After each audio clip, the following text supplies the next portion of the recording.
आम लोग अपनी बेटी होने का दावा करते हैं इस इलाके का, जिस भी कम्युनिटी से आप आते हैं, आपको कहीं शर्म नहीं आती अपने बारे में बोलने में। तो मुझे किस बात की क्या गुनाह किया है? तो मुझे था कि मुझे कुछ नहीं कमाना, मुझे इस डर से अपने आप को जीतना है। मुझे किसी व्यक्ति से कोई गिला शिकवा नहीं था, ना ही किसी व्यक्ति को मुझे चैलेंज करना। मुझे चैलेंज मेरे डर के साथ। नमस्कार, आप देखना शुरू कर चुके हैं लाइव सिटीज। मेरा नाम अभिषेक है। मुजफ्फरपुर के रेड लाइट एरिया में जन्मी नसीमा खातून को एनएचआरसी का सलाहकार बनाया गया है, जिसके बाद मिठाइयाँ भी खा रही हैं। तस्वीरों में दिख रहे हैं लोग, इन्हें मिठाइयाँ खिला रहे हैं। काफ़ी खुशी है जी, बहुत खुशी है। मिठाइयों की खुशी भी है, और साथ में ये खुशी है कि एनएचआरसी की सलाहकार समिति की सदस्य बन पाई मैं, और मुझे ये मौका दिया उन्होंने। इसके लिए मैं राष्ट्रीय ह्यूमन राइट्स कमीशन को धन्यवाद कहती हूँ, क्योंकि ये उन्होंने ब्रेकआउट किया है। ये पहली बार इतिहास रचने का काम उन्होंने किया है, क्योंकि मैं कहाँ से पहुँच पाती वहाँ तक, क्योंकि उन्हीं का थॉट है ना। वो कहीं ना कहीं से मुझे ढूंढ के निकाले, और मुझसे उन्होंने कहा कि क्या आपकी इजाज़त है कि हम आपको मेंबर बनाऊं। तो ये मेरे लिए बड़ी सौभाग्य की बात है। कैसे आपको पता चला? ये इन्होंने मुझे अक्टूबर में वहाँ से मेरे पास एक कॉल आया कि हम लोग एक कोर कमेटी बना रहे हैं और आपका नंबर हमें नहीं मिल रहा था, तो किसी से हमने नंबर लिया और आपका ईमेल आईडी चाहिए, तो आप हमें क्या परमिशन देंगी, आप इस ग्रुप का मेंबर बनना चाहेंगी? तो मैंने पूछा ठीक है, लेकिन मुझे यकीन नहीं था, क्योंकि आजकल बहुत सारा लॉकडाउन के बाद से ऐसा स्थिति हो गया कि बहुत सारे फेक चीज़ हो रहे हैं। तो अंदर से मन हमारे ठीक है होगा, लेकिन मैंने सीरियसली नहीं लिया था उनका बात। फिर मैं गूगल पर जाके चेक की कि जो बंदा नाम बता रहा है और जो उन्होंने मुझे कहा वो रियल में है क्या नहीं।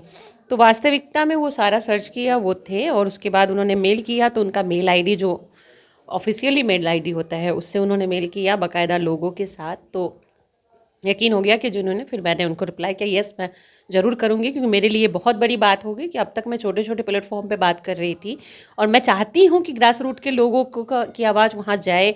और एक प्लानिंग की बात हो रही है वहाँ पे अगर हम ऐसे लोगों की बात अगर आती है तो चीज़ें बेहतर बनने की सूरत हो सकती है, क्योंकि जो भोगता है वही बता सकता है आपको कि दर्द कहाँ होगा और उसका इलाज कैसे होगा।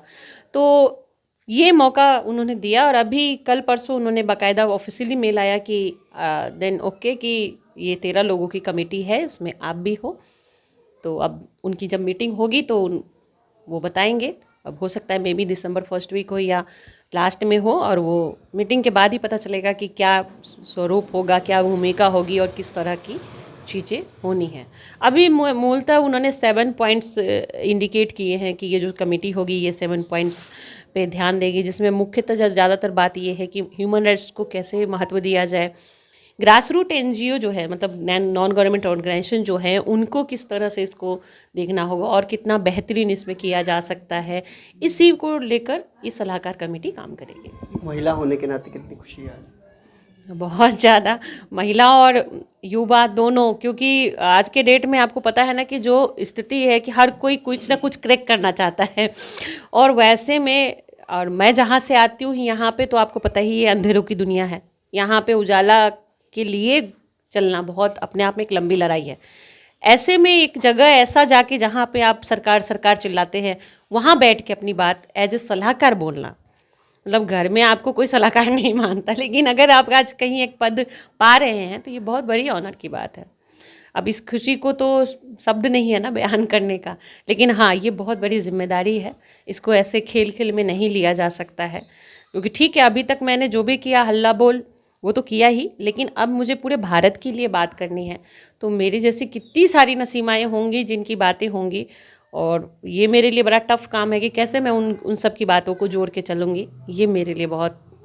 अच्छा, जिस आप वंचित वर्ग से आती हैं उसमें महिलाएं मतलब ये नहीं सोच पाती हैं, उसके बाद वो वैसे ही कि जैसी ज़िंदगी है वैसे ही बाहर नहीं निकलना चाहती, उनके लिए क्या कहेंगे?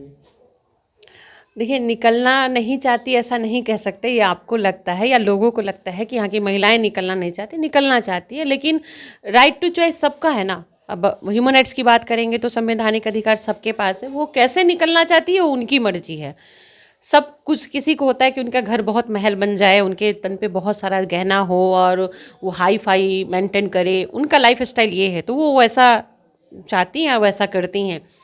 कुछ लोगों का ये होता है कि नहीं मुझे जीवन जीना है बहुत साधारण जीना, मुझे किसी से कोई मतलब नहीं रखना, तो वैसा जीती हैं। कुछ लोग होता है कि मुझे इस प्रोफेशन को ही अपना लाइफ बनाना है, वो ऐसा जीती हैं।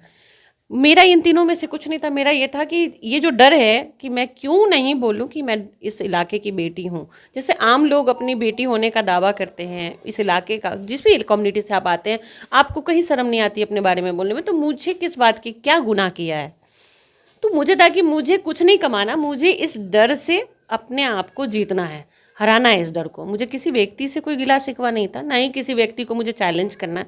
मुझे चैलेंज मेरे डर के साथ था, और इसी डर को तोड़ते तोड़ते मैं आज यहाँ तक पहुँची हूँ।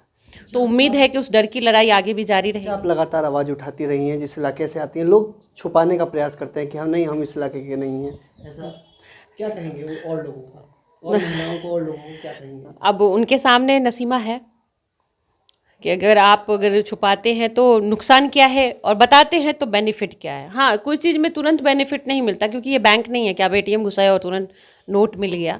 लेकिन इसका रिटर्न, अब जैसे आज नहीं तो कल, मतलब लोग बूढ़े हो जाते तो ये बात बोलते हैं, लेकिन मेरे बाद जब लोग बात बोलेंगे तो याद तो करेंगे कि चतुर्थस्थान में एक नसीमा खातून हुआ करती थी, और वो अपने आप को doctor of the sex worker बोलती थी।